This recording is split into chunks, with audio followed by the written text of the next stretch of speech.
Good evening, one and all. Welcome back. Took the night off yesterday since it was my daughter's birthday. Put a little short up.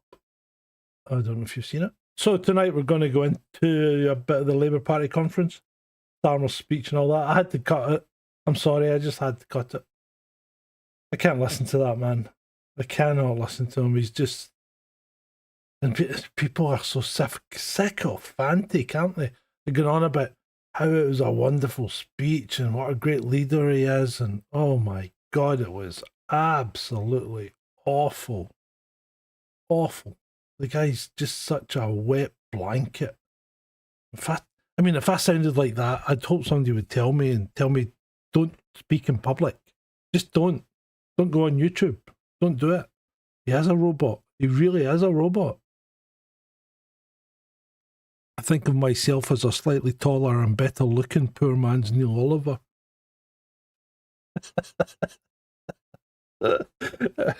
If you're in the vertical chat, good evening, good to see you. Nobody chatted the last time, so, well, they did, but feel free to chat. Now, you have to be a subscriber to chat, but that costs you nothing. Nothing other than a click. And then you get to chat straight away. There's no waiting time. I don't vet you. Not yet. Good evening, chat room. You're right in there tonight, aren't you? Shalini and Dreadeye and Shantae, Beats and Tapes, Espresso Mechanic, Robin. You're all in there, Hatchy was in first, I think. You can't count Dreadeye's first post because I think what he does is he posts and then goes and plays Fortnite with Ben. I don't even know if he listens to me anymore. Right. I said Beats and Tapes, didn't I? Anybody I've missed? I think I got everybody. Right, okay. So that's it. What are we doing? The UK is great, it's fine, don't worry, nothing needs to be done. Yeah, that's probably it. Right. Being in the chat makes it easier to donate. Go on then, Robin. Do it. Right. You know what you need to do, people. If you want to make a donation, that's entirely up to you, because I, for one, can't ask anyone for money. Although I do, because I don't have any. I'm just freaking skinned, and I'm not enjoying it. I must admit, I'm not enjoying this phase of my life where I have no money and I have to come on here and beg. But then again, I'm not really begging, because I think I'm giving you value for value. I'm not asking you to do anything in particular other than donate the occasional shekel, if you wish. And I think that's fair. You know, you don't have to be a member to see what's on the channel. Members get the odd thing. You do get the odd thing, and you certainly get some things that are cut off from others.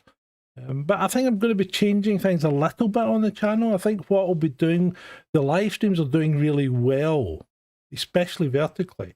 So what I think I'll be doing is I'll be doing the live streams, and then after the live stream, you'll maybe have between 12 and 24 hours to catch up on the horizontal if you've missed it.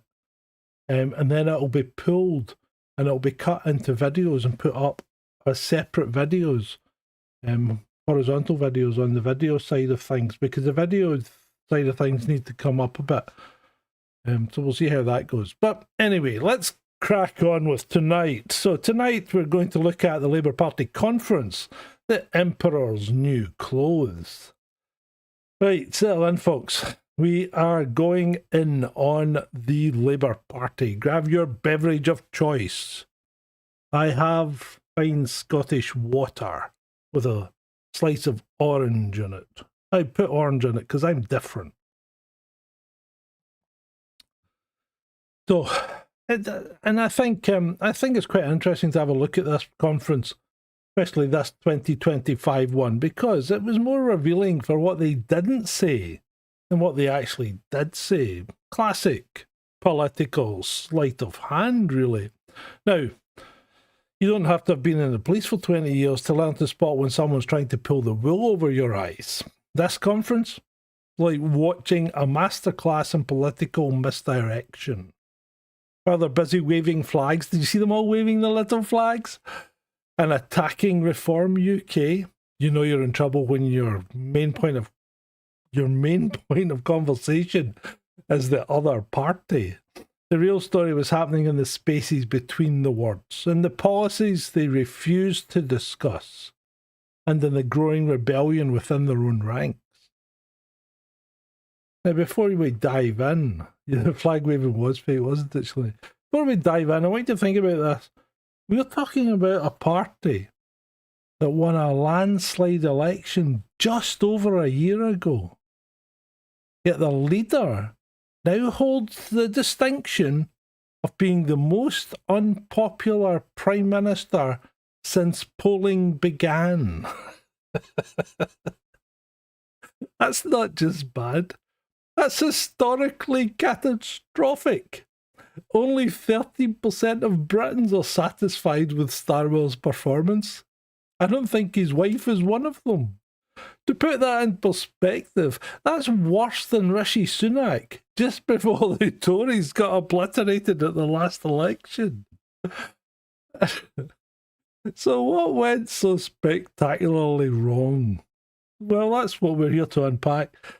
Trust me, it's a story that goes far beyond simple political incompetence.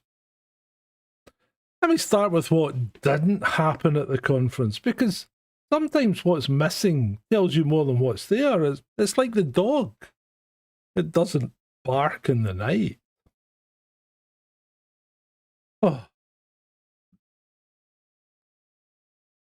So, first up, artificial intelligence policy. Now, I know, but you might be thinking, well, it doesn't seem like the most pressing issue to some of you. But bear with me here, because we're living through what many experts are calling the most significant technological transformation since the Industrial Revolution. Now remember, the Industrial Revolution was when we left the land, when we stopped grubbing a meagre existence as serfs on landowners' property and moved into towns and villages where we then began to grub a meagre existence in factories. And remember, Victorian schools were formed on those very same factories. You know, you had your own little workstation where you would sit there as a school child, indoctrinating you into the life that you were going to lead after school, in which you would sit at your own little workstation and then work for the profit of others for the next 40, 50 years.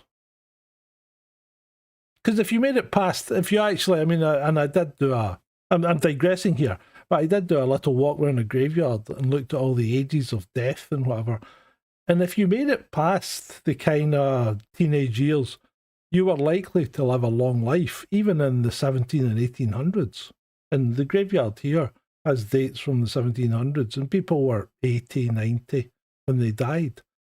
Or they were young, like sometimes 6 months, sometimes 2 years. So what skewed the plot? It wasn't that our life expectancy has got massively higher. What skewed the plot is the fact that less people die in childbirth. And that's made a fantastic amount of difference to what's seen as our life expectancy. But really, if you live past 20, you're likely to go on to your 60s, 70s, 80s, 90s, Now, where was I? I'm sorry, I digress. So, government advisors are openly warning, and this is their government, remember, that AI could devastate public sector employment. Other countries are frantically trying to figure out how to manage this transition, and Labour's response at their conference? Crickets. Now remember, the public sector in the UK accounts for a huge number of jobs. Absolutely huge. And suddenly when you think about it, why do you need doctors' receptionists? Why do you need people in the NHS are arranging appointments and things when effectively AI can do all that at the drop of a hat. I mean, some of you are probably doing it already, sort out my email inbox, put it in categories and give me a synopsis of the things I actually need to talk about or read today, It's not hard to do. And it makes you slightly more productive as a person. But you imagine taking people's jobs away. And suddenly we're left with a lot more people unemployed. And think how many people the world's biggest public sector organisation, the NHS, employs. So not one single substantial discussion about how they're going to handle the fact that entire job categories might disappear. There's no might about it. Will disappear in the next decade. No policy detail, no implementation strategy, nothing. It's like planning for a hurricane while refusing to acknowledge the weather forecast. We've done that before. Except it was a weather forecast that refused to acknowledge the hurricane. And then there's climate change. And I know, I mean, regardless of your views on climate change, it's an issue. And it's an issue because it's been made an issue. And the big thing is whether our grandchildren will inherit a habitable planet. Effectively the planet looks after itself. If it needs to wipe us out to do so, then I'm sure it could have managed that. And they've made the usual vague noises about clean energy. But when it comes to the actual hard stuff, the Climate Change Committee, that's the government's own advisory body, has warned that over 80% of emissions savings that they need to make must come from sectors outside energy supply. That's transport, agricultural, industry, housing, the difficult, complex, expensive stuff. But, let's just sweep that one under the rug because, let's be honest, Miliband can barely walk and talk at the same time. Him having any kind of grasp on what actual policies need to be implemented is going to be rare in the extreme. So has Labour presented a coherent strategy? Did they? No. They gave us a political equivalent of thoughts and prayers while avoiding any discussion of the trade-offs and costs involved. We all have our opinion on what should actually be done, but we're going to leave it at that because certain platforms don't like you talking about things like that. I think if they do, Shanti, that's a very short-sighted view because population collapse is more prevalent or is more likely than anything at this point. And unless we do something drastically to avoid it, it's inevitable at this point. So housing is where the pattern becomes even clearer. Starmer repeated his 1.5 million homes pledge like a mantra, but completely failed to address why housing approvals continue to lag so dramatically behind targets. We're talking about regulatory hurdles, skills shortages, and viability challenges. They make these numbers pure fantasy without structural reform. The experts know. They know it. Industry knows it. But Labour preferred to live in their own little bubble of wishful thinking. What about you guys? Any of you guys involved in the construction industry? Anybody get any insight into the hurdles and the problems that you have to jump through? Well, you say that, Robin, but, in 100 years there will be no Greeks, but, they've been telling us that there'll be no blondes for, decades, and it's not true. It doesn't actually happen like that. But anyway, maybe the Greeks will just be a different colour. So, now we get to the really interesting bit. What Labour didn't say about welfare reform. And this is where the rubber meets the road, because Chancellor Rachel from accounts, or complaints, as I prefer to call her. Hi, Yvonne. Who, by the way, now holds the distinction of being as popular as Kwasi Kwarteng was right after his mini-budget. And I think he was unfairly misaligned, but hey, or maligned, I should say. But she spent considerable time talking about harder choices and spending restraint. But when it comes to specifics about which benefits might be cut or how fiscal discipline would actually be achieved, tumbleweed. Absolute tumbleweed. It's not an accident. It's not an accident, people. This is deliberate obfuscation. You see, Labour has a problem. They've made promises they can't afford, and they know it. They know exactly what they've done. Previous attempts at welfare cuts got blocked by their own backbenchers, forcing humiliating policy reversals that made them look utterly incompetent. Remember that. And yet, they've just learned not to talk about it. Problems are still there. I mean, in real terms, groceries have gone up 61% since 2010. Energy costs have gone up 91% since 2010. And in real terms, our wages have increased 2% since 2010. And you wonder why everything feels expensive and you can't stretch money going as far. That's why. And we look to the EU and say, well, they're worse off than us, but are they? Because while they have the same increases in energy and groceries, their wages have gone up 27%. So they're not quite as badly off as we are. Our government really shafted us when they didn't borrow money when it was effectively free.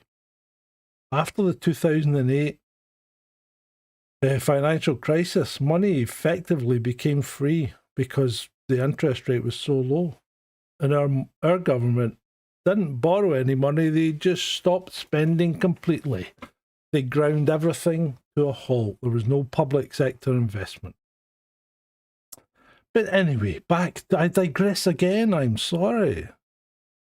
Let's go back to the conference. The winter fuel allowance debacle perfectly illustrates the pattern that Labour has fallen into. Remember, this was one of their first major policy announcements after taking office, stripping winter fuel payments from 10 million pensioners to save 1.4 billion. And I'm going to digress slightly here, because if we weren't pumping money into Ukraine like it was going out of fashion, we'd be 22 billion better off right now. But Labour's never heard the phrase. Tories have never heard the phrase. Government's never heard the phrase. Charity begins at home. Charity begins at home. So anyway, after stripping the winter fuel payments from these 10 million pensioners to save 1.4 billion, the backlash was so severe that they eventually had to U-turn. But not before it contributed significantly to their polling collapse in the eyes of the nation. And here's what gets me. They knew it would be unpopular, because you always put your unpopular stuff at the front. You know, when you've got a term of 5 years, you're going to put the unpopular stuff in quick. You don't need to be a political genius to figure out that taking money away from pensioners during a cost of living crisis might not go down very well. But they did it anyway, because they were trying to look fiscally responsible to the market. Problem is, you can't be fiscally responsible and politically popular simultaneously when you've painted yourself into a corner with unrealistic promises, which effectively was all that the Labour manifesto was. I was asking about if you were in the construction industry, if you knew any hurdles to building houses, Vaughn. I don't think that quite applies to you, does it? Unless you're networking them. And those markets, they weren't impressed anyway. UK borrowing costs have hit 27-year highs. constraining the government's options even more, regardless of how many pensioners they've already upset. Anyone else noticed how politicians always seem to think they can ignore economic reality if they just avoid talking about it? Let me know. Let me know what you think. Beware, Robin, very much so, without even the common decency of a reach around.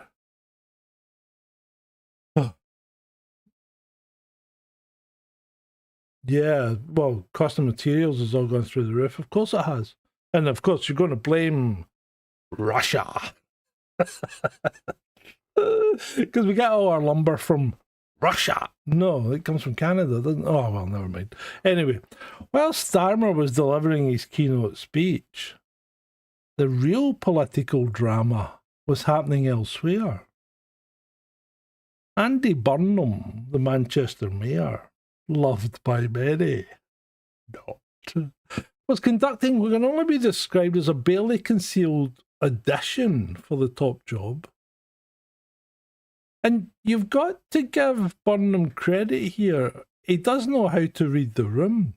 Because while Starmer was waving Union Jacks and attacking Reform UK, Burnham was telling the conference exactly what Labour members wanted to hear. Wealth taxes, public ownership, borrowing for investment. All the progressive policies that members support, but their current leadership has completely abandoned. And the polling does back this up in spectacular fashion, because among Labour voters, Burnham enjoys higher favourability than Starmer himself. 49% versus 44%. Some even put Burnham up at 65%.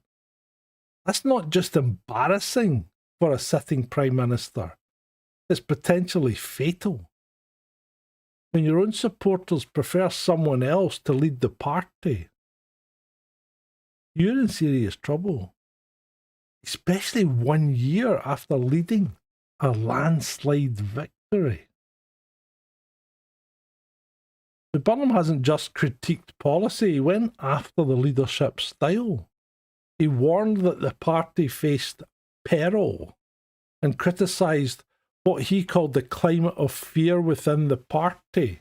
And I think that has a lot to do with Starmer behind closed doors. Because although to us he appears to be as solid as a wet flannel, I think he's a bit of a bully, allegedly. But anyway, that's not policy disagreement that Burnham's done. That's a direct challenge to Starmer's authority and his leadership. And the membership is listening. Recent polling shows that 53% of Labour members want new leadership before the next election. Before the next election, we're only 1 year into the term. And think about that. More than half the party's own members don't want their current leader to fight the next election. Burnham's position is politically shrewd. He's offering everything Starmer isn't: progressive policies, party unity, and an actual connection with the membership. His criticism that Labour had become too much in hock to the bond markets resonated because it articulated what many members felt, that their party had abandoned its principles. But, and there always is a but, usually a big one, the path to leadership for him would be Byzantine. He would need a Westminster by-election that he would have to win to become an MP. He would need National Executive Committee approval, and he would need support from 80 MPs for a leadership challenge. These are significant obstacles that make immediate succession unlikely. So what we're seeing is a slow-motion leadership challenge. Burnham can't mount a direct assault on Starmer's position, but he can certainly destabilise it. In every conference appearance, every policy intervention, every poll showing his superior popularity chips away at Starmer's authority. You've seen that in the workplace, no doubt. You've seen people chipping away at their boss. Angling for a promotion while decrying their boss's actual work ethic or whatever. You've seen people do it. And it can cause problems in the workplace. Imagine when it comes to a leadership contest for the entire country. And I think there's none better than looking at what Rishi Sunak did in order to become Prime Minister. First of all, disposing Boris, and then, despite not being able to win in a straightforward vote, manipulated the market with his friends in order to drive out Liz. She wasn't driven out for incompetence because we didn't actually have time to tell if she was competent or not. So, now we'll come to what was arguably the most pronounced feature of the entire conference. Labour's absolute obsession with attacking Reform UK. And this was a masterclass in strategic miscalculation.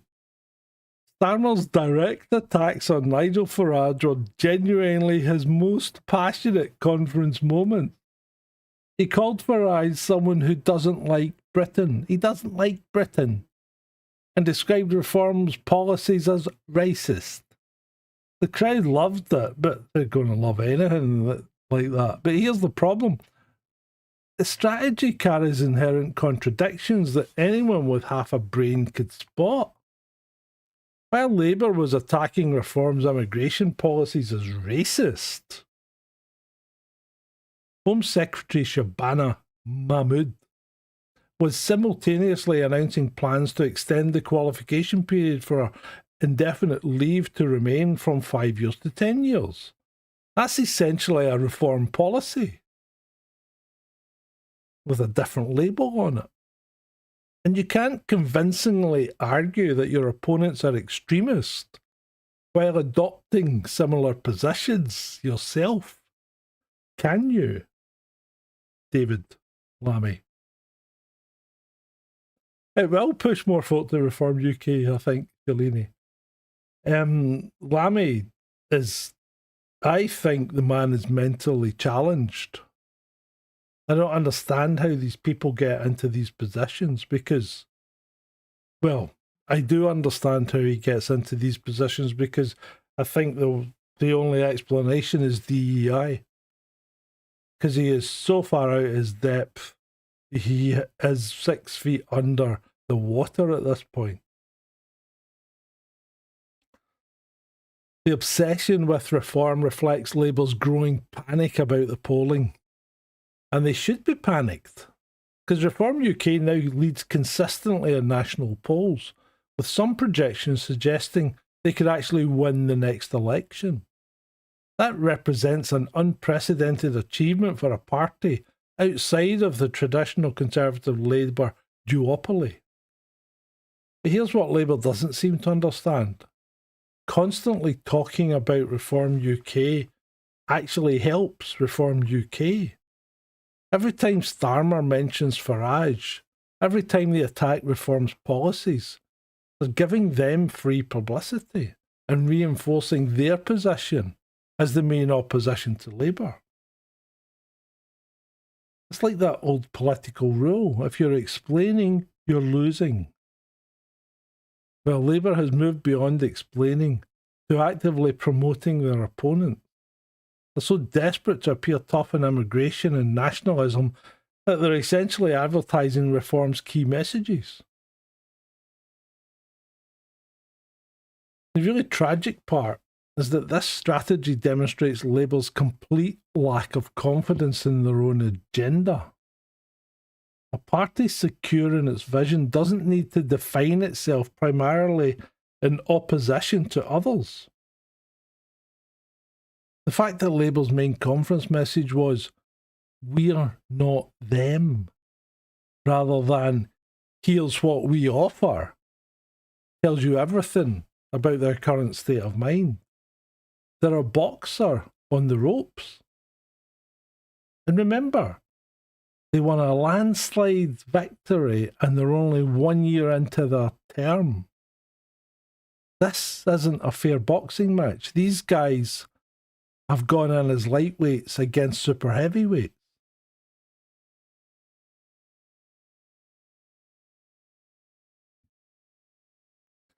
And the numbers bear this out, doesn't it? Starmer's approval rating has hit -50, the lowest for any Prime Minister since polling began. Reform's Nigel Farage actually has better favourability ratings than the sitting Prime Minister. When your main electoral strategy is attacking someone more popular than you might want to reconsider your approach. I think they will lose a lot of seats. Lose has only got 1-0 in it, by the way, Shalini. But they will lose a lot of seats come local elections in May.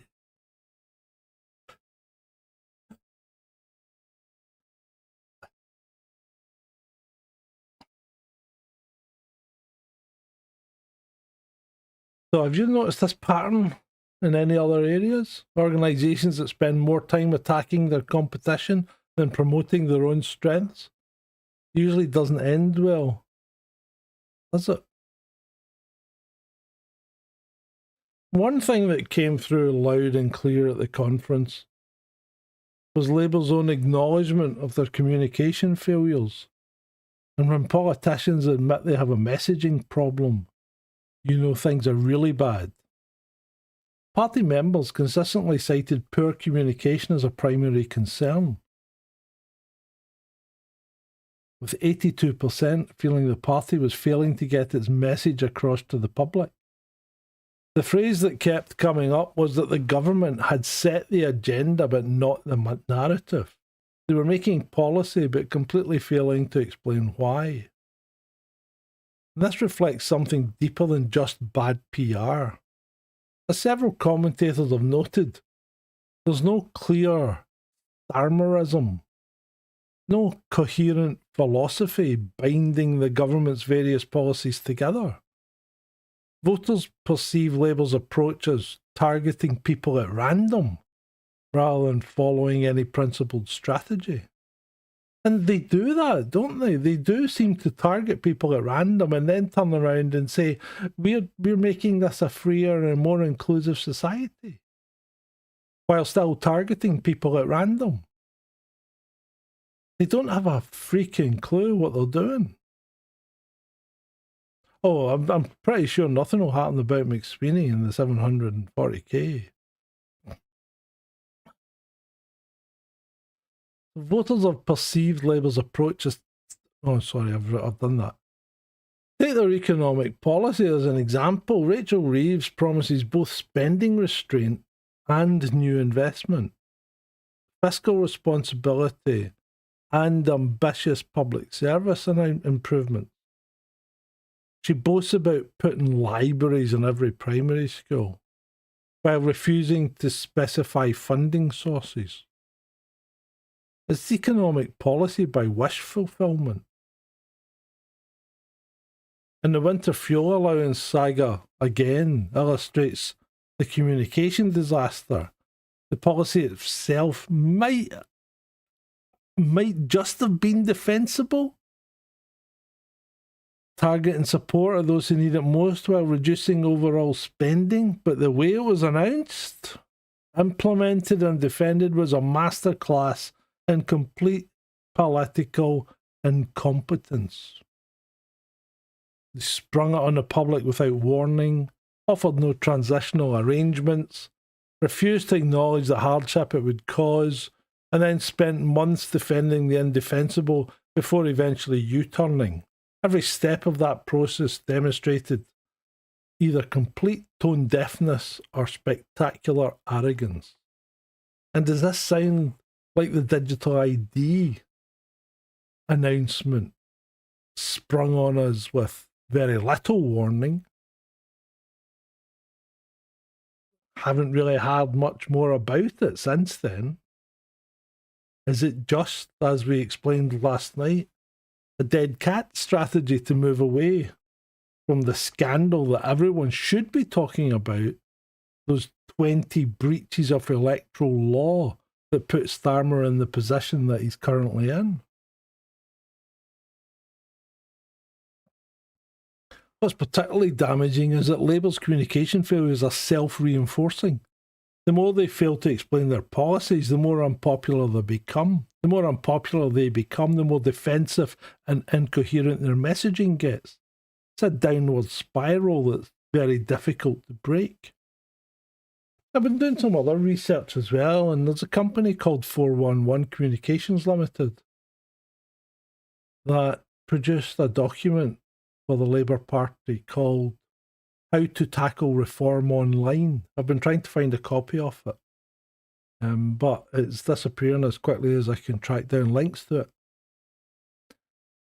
But it shows the mentality of the Labour Party if they've got people making documents that are concerned about tackling another party when they've just taken over the reins of the country. So they're playing a defensive action already. These guys are not getting re-elected. I thought they would, but they continue along this line. They are definitely not getting re-elected. And the other part of the conference that's completely damaging is a growing disconnect between Labour's leadership and its own membership. And when I say disconnect, I mean a chasm along the size of the Grand Canyon. I mean, the polling data is absolutely devastating for the leadership. 92% of Labour members want wealth taxes. Leadership has rejected this. In my view, quite rightly so. Because wealth taxes don't work. But the problem is when you're dealing with people that you're relying on to support you and you completely ignore their concerns without explanation, then they will turn against you. 92% of those Labour members want water companies in public ownership. Leadership again has ignored that. And there may be something to say for putting water into public ownership because it's got to be seen as surely a natural resource that is everyone's natural right to have clean water. The infrastructure alone is requiring severe investment that isn't coming from private industry.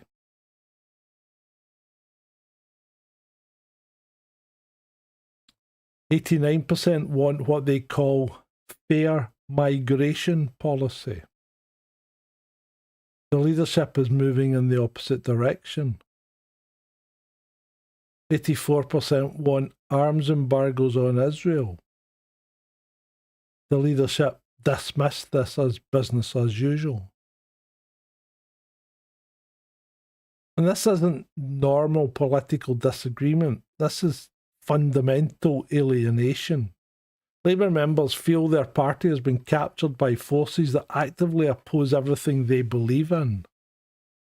The spring statement triggered a dramatic collapse in leadership approval among members, with Reeves' favourability plummeting 30 points to minus 41%, and Starmer as well entering negative territory.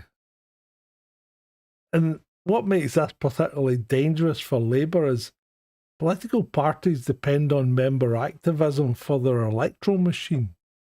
You need volunteers to knock on doors, to make the phone calls, to deliver leaflets, and generally do the grunt work of campaigning. If your membership is demoralised and alienated, that capacity that resource just disappears. The leadership's response to this crisis has been telling. Rather than engaging with member concerns or trying to build bridges, they've doubled down on what Andy Burnham called a climate of fear. Dissent is discouraged, aggressively discouraged. Alternative viewpoints are marginalised or just completely ignored and swept under the rug. And the leadership insists that members just don't understand the political realities.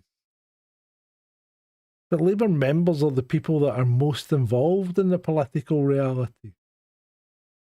To say they don't understand it is surely to sell them short.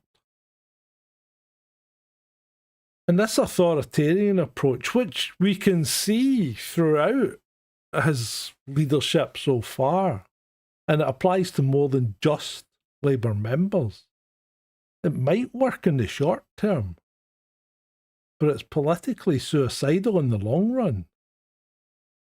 And the last real authoritarian Prime Minister that I can remember was Margaret Thatcher.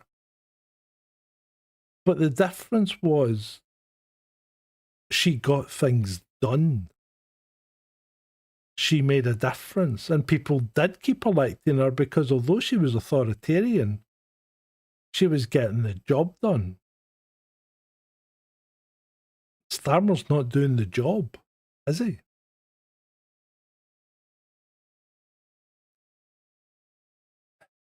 Can't run a democratic political party, especially a socialist one, like a corporate dictatorship. Eventually the contradictions will catch up with you. The Gaza motion provides a perfect example of the leadership's approach. The conference did pass an emergency motion demanding action to prevent genocide in Gaza. But the government's response suggested business as usual rather than genuine policy reconsideration. It allows member victories on symbolic issues while ignoring substantive policy preferences. So, yeah, let the members think what they will. We'll just do what we want. I think he is hatchy. This pattern, giving the members the appearance of influence while maintaining complete control over actual policy, is deeply cynical. It treats the membership as useful idiots who can be pacified with meaningless gestures while the real decisions are made elsewhere.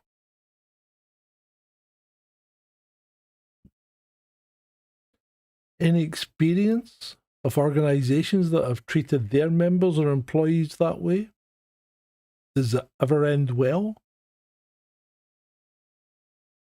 I suspect some of you have probably been or seen that movie before. Espresso Mechanic says Margaret Thatcher was a woman of her word. I wasn't a fan. Yeah, that's fine. Regardless of what Evan thought of her, these current no marks have neither words nor actions. I tend to agree with you, Espresso Mechanic. Yeah. I think you have to agree with you. So let's talk about the historic unpopularity that a man has achieved in a year. Because sometimes the statistics tell a story more powerfully than any amount of political analysis. And the numbers for Starmer and Labour are absolutely catastrophic. His net approval rating of -50% represents the lowest recorded for any Prime Minister since polling began in 1977. It's worse than Rishi Sunak before the Conservative electoral wipeout. Only 13% of Britons expressed satisfaction with his performance. That's matching Kwasi Kwarteng, as we said, post his mini budget crisis. It gets worse. Among Labour's own supporters, only 42% expressed satisfaction with the government. Among their own supporters, only 42% expressed satisfaction. That's lower than expressed satisfaction with the Conservative government just before its electoral defeat. We're looking at a government that's less popular than the one it replaced, despite winning a landslide over a year ago. And these aren't just bad numbers, they represent a fundamental crisis of legitimacy. Labour was elected with only 33.7% of the vote on a 59.9% turnout, which means they had the support of roughly 1 in 5 eligible voters. 1 in 5 supported Labour. And now that support has collapsed to the point where they command confidence from barely 1 in 8 voters. This is why they are so panicked and so worried about anyone that shows any kind of polling like reform. The democratic implications of this are profound.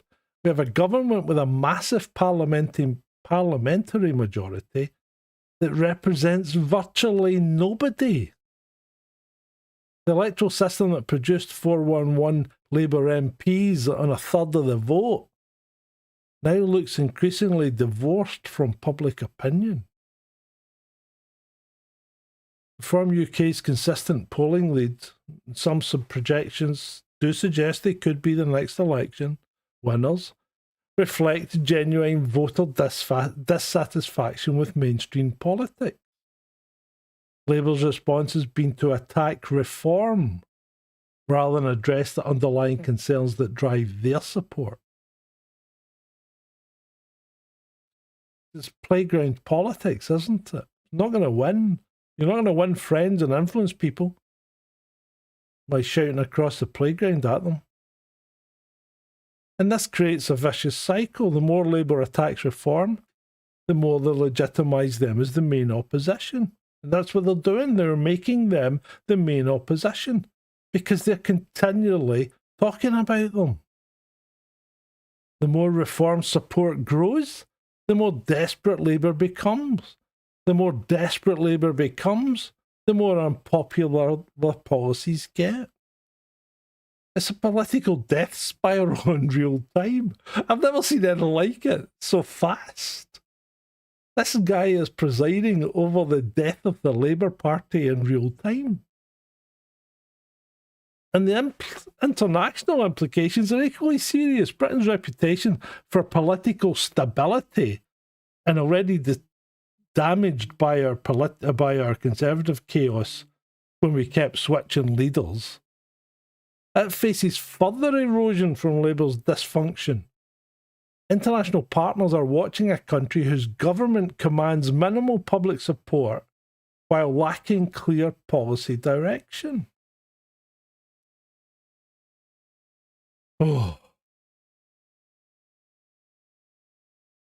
Labour is finito. I think you may be right, Shirini. Oh. One world government next. I think, I'll be honest, Robin, I think we're quite away from that. Even if you saw the pandemic as a test, it still showed you that there are too many differences and too many people willing to resist. So, where does this leave Labour? What are their options moving forward? And I'm afraid the answer is they don't have many good ones. The government's failure to honestly address fundamental challenges means these problems will intensify rather than resolve. They've basically chosen to kick every difficult decision down the road while hoping something else turns up. Option 1, they continue to drift. Tactical responses to immediate crisis while avoiding strategic decisions. This is probably what we will get, but it perpetuates instability while problems accumulate, making eventual resolution more difficult and more expensive. Option 2 is a leadership challenge, though the procedural obstacles are making this unlikely, especially for the most popular choice at the moment among Labour members. And remember, if Burnham was to contest a Westminster by-election, he would have to resign as mayor of Manchester, which would likely give the job to a Reform candidate. So even a failed challenge would further destabilise the government while highlighting internal divisions. Burnham's positioning represents the most credible internal threat, but he lacks the mechanism for decisive action at this moment. That's not to say he wouldn't be there in the longer term, particularly around the next... Scotland. I hadn't really considered Scotland, Mr. Skinner. I appreciate you jumping in there. I think the problem with Scotland is we've always looked at Labour. Scotland's always been a Labour country, really.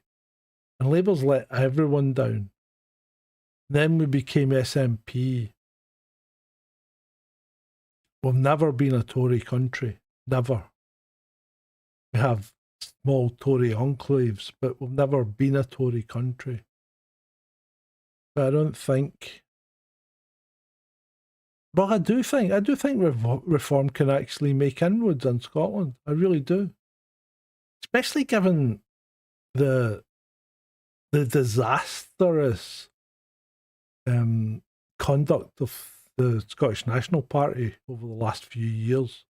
And you won't sway the true SNP voter, but you will sway those that are sitting on the fence, I think. And Reform might attract more voters than the Tories. They should attract more voters than the Tories, but I think Farage is actually a bit of a problem for Reform. I don't know what you guys think. I don't think he's the right guy. I tell you, put someone like Rupert Lowe in there, they'd walk it. But anyway, option 4, calling a snap election. Oh, sorry, did I do option 3? Option 3 is policy U-turns, abandoning fiscal restraint to pursue popular spending increases, but this risks market confidence and economic stability. It's a bit like what Liz Truss was trying to do. She was trying to put in a Tory budget. If the Labour Party tried to put in a true Labour budget, then they would be trying to spend their way out of an unpopularity contest without the market supporting them. Option 4 would be calling a snap election, hoping to blame the opposition rather than defend their record. But current polling suggests this would produce a Reform victory, which would make it political suicide for Labour. None of these scenarios offer attractive prospects, which tells you everything about the strategic errors that brought Labour to this position. The pre-election promise of change without acknowledging necessary trade-offs created expectations that are completely impossible to fulfil. So there we have it, the Labour Party Conference 2025. Indeed, I think far more revealing of what wasn't said rather than what was. We have seen, we are watching a government in crisis, a party alienated from its own membership, and a leadership that seems fundamentally disconnected from both political reality and public opinion. Silences spoke volumes about a party that won power by default. It lacks clear governing vision and increasingly appears incapable of honest policy conversation with either members or the public. And that creates conditions for continued instability at precisely the moment when Britain needs clear direction, clear and positive direction. Oh, I'm pretty sure the unions will be against digital ID, Cellini. But, the thing is crazy. How can you even put that forward without thinking about discussing it in Parliament? I mean, it's such a wide sweeping change that is so dystopian, so authoritarian that anyone with any kind of concept of individual right or freedom is going to go, fuck off. Just fuck off. I'm not doing it. The unions are the unions. The COVID was a great benefit to the unions. And we could go into that in another day.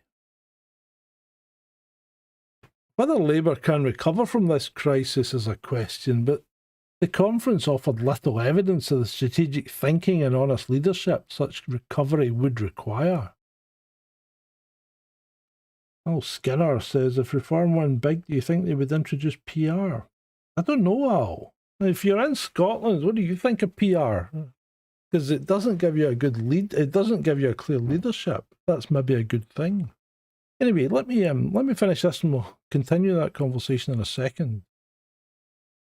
So whether Labour can recover from the crisis remains to be seen, but the conference offered little evidence of the strategic thinking and honest leadership such recovery would require. Sometimes the most important political stories are told not by what politicians say, but by what they're afraid to discuss. What do you think? Have you watched any of the conference? Have you listened to any of it? Or have you just read, a synopsis of it? I would recommend just reading synopsis of it. Because it's hard to listen to. It really is. Have I missed anything of importance regarding it? Is my take on the Labour Party halfway right? Maybe 90%? Or are you completely against it? Right, where are we? 28 million people voted last time. Where are they? I don't think 28 million people voted, did they? 4 million voted reform last time. Well, that's true. But the thing was, reforming the Conservative Party the last time should have made an alliance. Because they were taking votes off each other left, right, and centre. And, at that point in time, neither had anything to lose. So why didn't they just come to an agreement? Like, for instance, Farage is going to win Clacton. So Tories just don't contest Clacton. They don't put up a candidate. Therefore, anyone not voting for Labour is going to vote for Reform. And the same thing, maybe the Tories are going to take, I don't know, Durham or something. I mean, I'm just spitballing here. But maybe the Tories were going to take Durham. So Reform would then not put up a candidate, and anyone not voting Labour would vote Tory. Why didn't they do that? If they'd done that, they would have both had way more MPs than they've currently got. They may not have won. They may not have got enough to form a coalition, but they would have at least shown that there was a path to a proper opposition instead of giving. They gave Labour a complete landslide on a really poor turnout.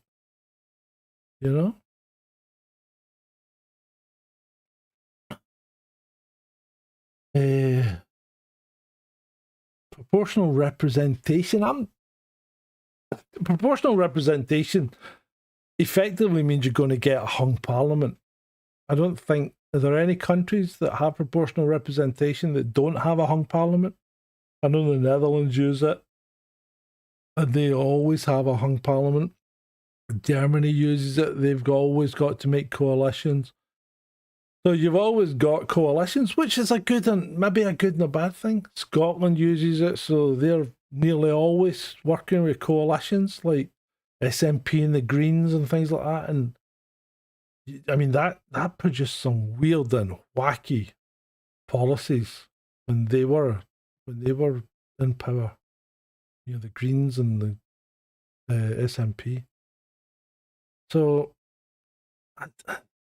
hung parliaments can be bad though, because you then you maybe can't take the hard decisions. And the thing is, Labour's in a position here where they should be able to take the really hard decisions, put the country back on path.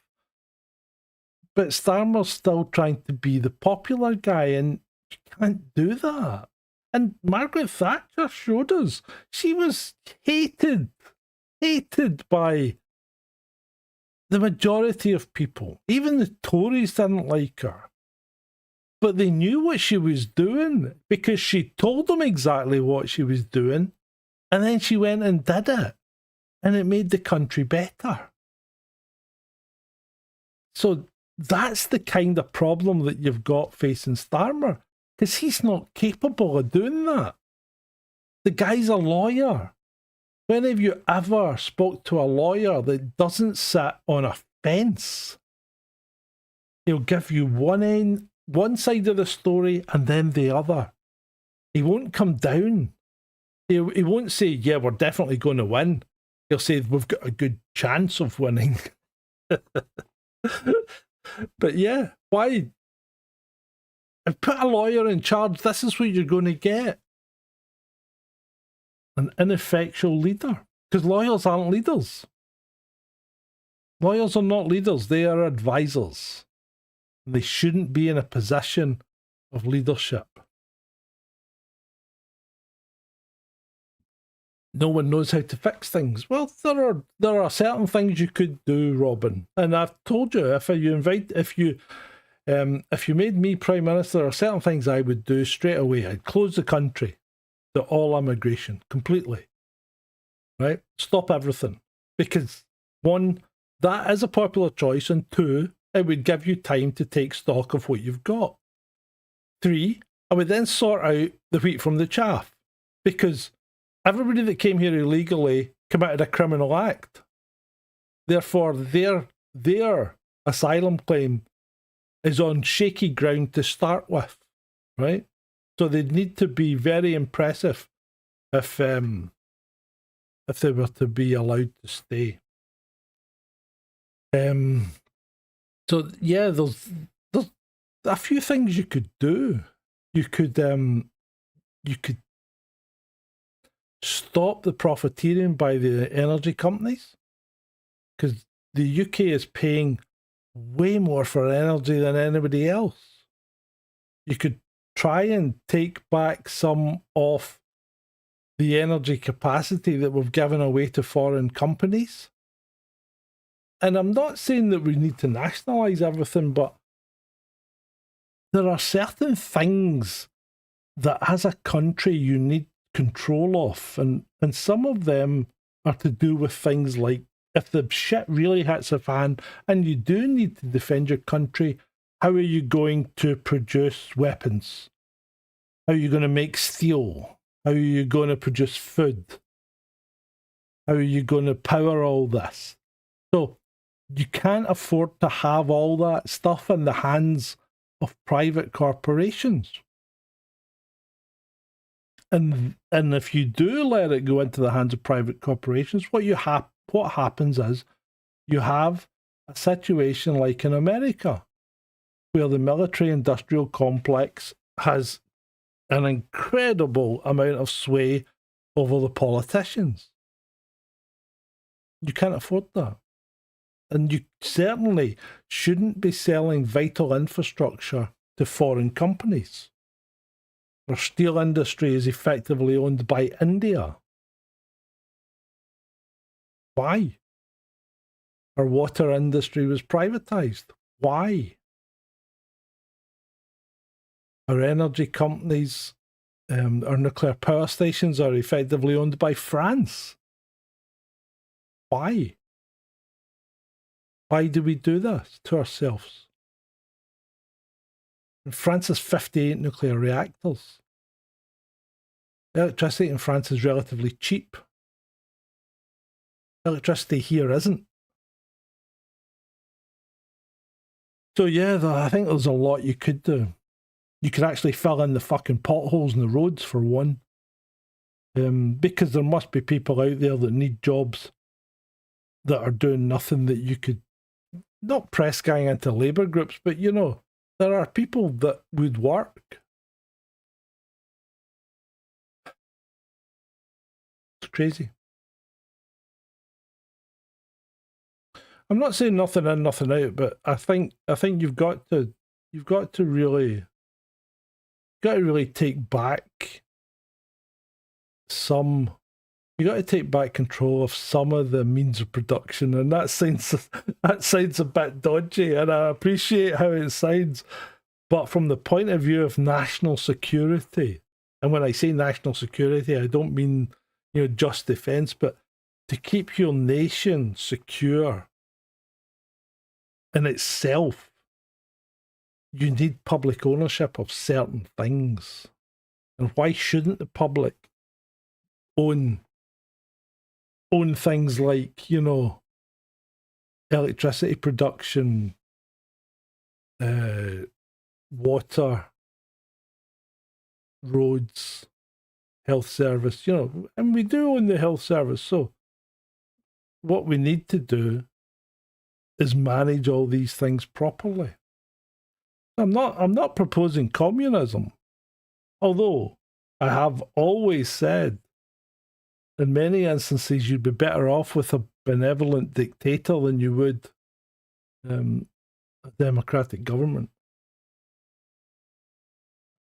And I think that's probably enough for this evening before I get myself into trouble as some kind of neo-Nazi